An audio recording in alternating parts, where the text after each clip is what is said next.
সুপ্রিয় শিক্ষার্থীবৃন্দ, welcome to আলফাস্টাইন। প্রথমত সচরাচর যে ভিডিওগুলো আমরা বানিয়ে থাকি সেই ভিডিওর অর্থাৎ গতানুগতিক ভিডিও ধারার বাইরে গিয়ে আমরা একটু বিশেষ আলোচনা করতে যাচ্ছি। এটা বলতে পারো পডকাস্ট বা স্বাভাবিক আলোচনা, তোমরা যেভাবে নিতে পারো। বাট আমাদের আজকের যে টপিক নিয়ে আমরা কথা বলতে যাচ্ছি, আসলেই যারা 2025 পরীক্ষার্থী আছো, অর্থাৎ বিশ্ববিদ্যালয় ভর্তি পরীক্ষার স্বপ্ন দেখতেছো, অর্থাৎ নিজের একটা পাবলিক ইউনিভার্সিটি ঢাকা বিশ্ববিদ্যালয় বুয়েট বা মেডিকেলকে নিজের করে নিতে যাচ্ছ, তাদের জন্য অন্যতম একটা গুরুত্বপূর্ণ ভিডিও তোমাদের জন্য এটা হতে যাচ্ছে। সো স্কিপ না করে অবশ্যই প্রথমত বলবো ভিডিওটা আগে জানো কেন আমরা এই আলোচনা করতে যাচ্ছি। আজকের আমাদের আলোচনার মূল আলোচ্য বিষয় হচ্ছে যে একটি পাবলিক বিশ্ববিদ্যালয়ের ভর্তি পরীক্ষার্থী প্রথমত সে বায়োলজি দাগাবে না ম্যাথ দাগাবে, এটার মধ্যে কনফিউশন সে প্রতিনিয়ত ভুগতে থাকে। আমি এটাও বলতে পারি ঢাকা বিশ্ববিদ্যালয়ে যারা ভর্তি পরীক্ষা দেয় তারা প্রায় পরীক্ষা যদি সেটুসে আমি ধরলাম এই মাসের আজকে ধরলাম যদি 15 তারিখ হয়, পরীক্ষা ধরলাম 20 তারিখে, এই 5 দিন বাকি আছে, তারা এই মুহূর্তেও ভাবতে থাকে যে আমি আসলে কি করব বা কোন সাবজেক্টটা লাগাবো, বায়োলজি না ম্যাথ, মানে রূপো যারা সাবার করার মতো বিষয়ের মতো। ঠিক আছে, যাই হোক আজকের আলোচনাতে আছে আমি তোমাদের অর্পণ ভাইয়া এবং আমি মোহাম্মদ আবু সাইদ রহমান। আচ্ছা, সেই জায়গা থেকে আমি একটু ক্লিয়ার করে নিই। প্রথমত যারা এই ভিডিওটা দেখতেছো তাদের জন্য বলি যে ম্যাথ দাগাবে না বায়োলজি দাগাবে, এটার জন্য প্রথম ক্লিয়ার করার কথা হচ্ছে তোমার মেন সাবজেক্ট কোনটা। Am I right? আচ্ছা, তাহলে মেন সাবজেক্ট কোনটা? ধরে নিলাম কেউ হচ্ছে বায়োলজি মেন সাবজেক্ট, তাহলে তার ক্ষেত্রে প্রথম কথা তাকে বায়োলজি দাগাইতে হবে।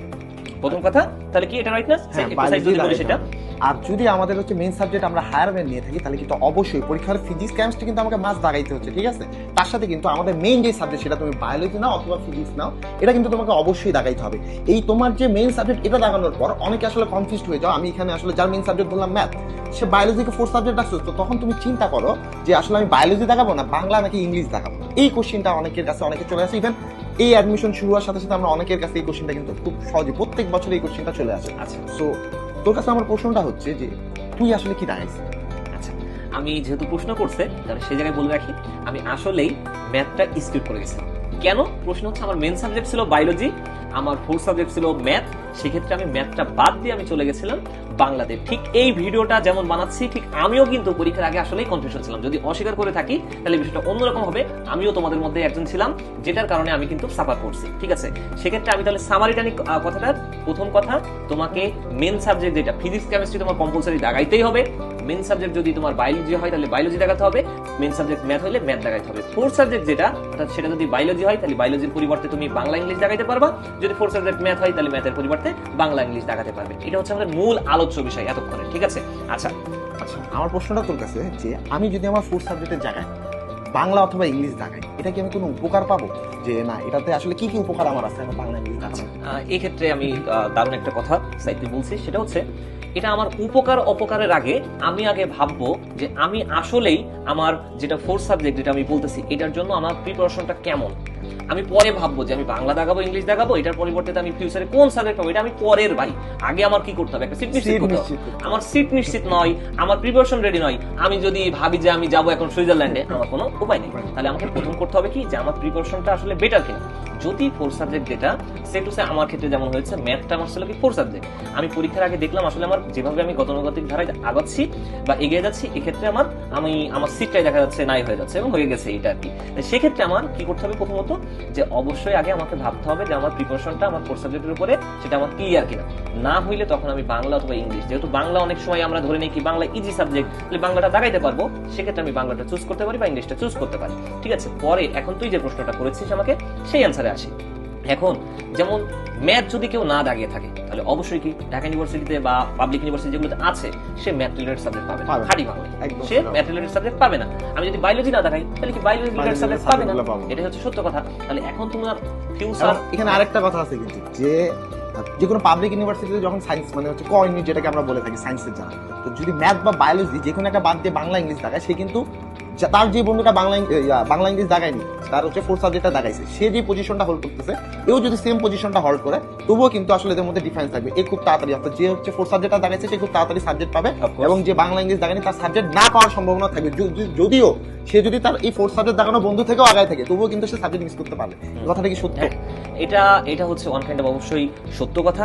কেন আমি বলবো সত্য কথা? কারণ আগে দেখবে যে এই মেন সাবজেক্টগুলো দাঁড়িয়েছে কিনা। কারণ আমার যেহেতু অনেক সময় আমি এটা আরেকটু যদি ভেঙে বলতে হয়, সাপোজ তুমি ম্যাথ দাগাও নাই, ঠিক আছে, কিন্তু ঢাকা ইউনিভার্সিটি দেখা যাচ্ছে এখন প্রতিনিয়ত যেমন অ্যাপ্লাইড কেমিস্ট্রি এই বছরও আমি যতদূর জানি প্রায় 33টির মতো সিট কিন্তু ফাঁকা আছে প্রত্যেকটা ডিপার্টমেন্টে ফাঁকা। তার মানে বুঝতে পারতেছো যে কেন সে নিতে পারতেছে না এটা, কারণ সে ম্যাথ দেখায়নি, এই জন্য সে অ্যাপ্লাইড কেমিস্ট্রি পাচ্ছে না। কারণ ম্যাথ দাগালে ইঞ্জিনিয়ারিং কোনো সাবজেক্টই পাবে না আসলে। যেহেতু সে সিট ফাঁকা থাকতেছে, বুঝতে পারতেছো যে এই যে 9% বা 10% পাস করতেছে এর মধ্যেও কি হয়েছে, সিট ফাঁকা রয়ে গেছে।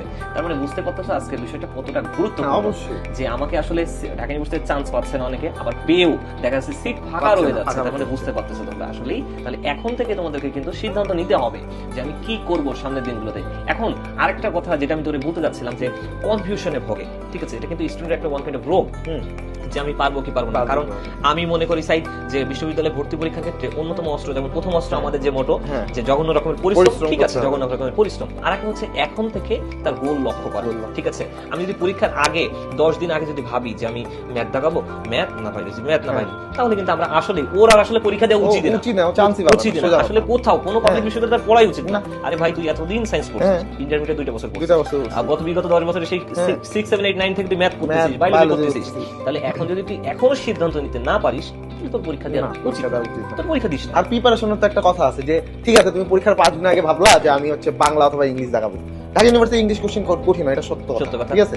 বাংলা মোটামুটি মিডিয়াম রেঞ্জে হয়ে থাকে, কিন্তু 5 দিনের প্রিপারেশন তুমি আহামরি যদি এমনই ভালো ছাত্র হইতা যে 5 দিনের প্রিপারেশন তুমি ভালো করে ফেলবা, ঠিক আছে, তাহলে তুমি বায়োলজি ভালো করে ফেলতা, ঠিক না? আচ্ছা, এখানে আমি একেবারে সাইদের সাথে যে একমত তা বলতেছি না, একটু বললেই সাইদও হয়তো আমার কথা গ্রান্টেবল মনে করবে। আচ্ছা, ঢাকা ইউনিভার্সিটি বাংলা সহজ প্রশ্ন করে, আসলে কি তোমরা জানো বাংলাতে পাস করে কত পার্সেন্ট? বাংলাতে কিন্তু পাস করে 9%। ইভেন দেখতে গেলে বাংলাদেশ সব থেকে বেশি কি ফেল করতেছে। ইভেন আমাদের যে সায়েন্সের যে প্রশ্নগুলো করে এটা গতানুগতিক বিউনিটি থেকে সহজ করে, এটা আমি মানতেছি, কিন্তু তারপরও আমি বলবো তোমাকে এখন থেকে যেটাই করো এখন থেকে করতে হবে। তুমি ওই 10 দিনের প্রিপারেশনে ঢাকা ইউনিভার্সিটি বা যে কোনো পাবলিক ইউনিভার্সিটির প্রিপারেশন তুমি নিতে পারো। এই মানে ধ্যান ধারণা বাদ দাও। যারা 25 সালের পরীক্ষাটা আমরা দেখতেছি এখনো আমাদের যে ভার্সিটি এই ইউনিট যে কোর্সটা আমরা লঞ্চ করেছি অলরেডি, এরা এখনো মনে হচ্ছে যে ঘুমিয়ে কাটিয়ে ওই পরীক্ষা কবে দিবে, মানে এখনো পর্যন্ত গোল লক্ষ্য করতে পারছে না যে আমি এই ইউনিটের কোর্স কিনবো না আমি মেডিকেল কিনবো না ইঞ্জিনিয়ারিং কিনবো। আরে ভাই তুই তো পরীক্ষা দিছিস, তুই জানিস না, তুই জানিস না তুই পরীক্ষা দিছিস কেমন, তাহলে তো জানবে কে? এটা আমি জানবো, এটা তুই জানবি না, কে জান? এটা তো তোর জানতে হবে। কারণ তুই যদি এখন থেকে তুই তোর গোল না ঠিক করতে পারিস, আমি আমার স্টুডেন্টকে মানে প্রিয় স্টুডেন্টকে বলতেছি, তুমি যদি তোমার গোল এখন ঠিক করতে না পারো, তোমার রেজাল্ট দিতে আরো 1 মাস চলে আসতেছে বা আরো 20 দিন পরে দিচ্ছে। অলরেডি দেখছো বলতে বলতে আজকে মাসের প্রায় 15-16 তারিখ, তার মানে অলরেডি 15টি তোমার জগৎ থেকে নাই, তুমি আর পাবা। তুমি আরেকটা কথা তোমাদেরকে এই উদ্দেশ্যে বলে রাখি, তোমরা এখন থেকে সতর্ক হও। অন্য বছরের থেকে এই বছর সতর্ক হতে বলছি। প্রশ্ন করতে পারিস আমাকে কেন? কারণ হচ্ছে যদি কোনো কারণে জাতীয় নির্বাচন বলে একটা ফ্যাক্ট আছে আমাদের এই বছর, তা যদি সামনের বছরে ফেব্রুয়ারিতে জাতীয় নির্বাচন হয়ে থাকে তাহলে কিন্তু তোমাদের পরীক্ষা কিন্তু মনে রাখো যে মেডিকেল এবং মেডিকেল তো অনেক আগেই হবে, এবং অবশ্যই ঢাকা ইউনিভার্সিটির পরীক্ষাও কিন্তু, এবং বেশিরভাগ পরীক্ষাই কখনোই চাইবে না কোনো ইউনিভার্সিটি নির্বাচনের পরে গিয়ে কোনো কিছু রাখার জন্য তারা কিছু করবে না, কারণ তারা ট্রাই করবে নির্বাচনের আগে সকল ঝামেলা এখান থেকে যাতে সমাধান হয়ে যায়। তো তোমাদেরকে এখন থেকে আমি বলবো তোমরা এখন থেকে রেডি হয়ে যাও, এবং অবশ্যই একটু ঝাড়া দিয়ে ওঠো। বাবা বহুত তো ঘুমাইছিস, আর কত ঘুমাবি, বহুত ঘুমাইছিস, এখন একটু পড়াশোনা কর। আর 3টা মাস ভাই তো আসলে বল মানে 3 মাস পড়লে আমি বলবো যে বেশি কিছু লাগে না, ঠাড়া একদম ঠাড়া মুখস্থ বলি না আমরা, ঠাড়া পড়তো একটু, ঠাড়া একদম 3 মাস পর পরে তুই চিল কর। যদিও পরে বলবি যে ভাই ভার্সিটিতে চিল আছে, যদি আমরা এখন দেখি চিল না, ভার্সিটি উঠে সবাই দেখি কাওয়া আর কাওয়া। আমি এই কথা তোর বলি, মানে আমরা যখন কোচিং করতাম তখন আমি যদিও এখন ক্লাস নিচ্ছি বিভিন্ন জায়গায়, তুইও নিচ্ছিস জানি, আর সেক্ষেত্রে সবাই বলতো যে যখন ক্লাস করি ভার্সিটিতে ওঠো তোমরা একবার চিল।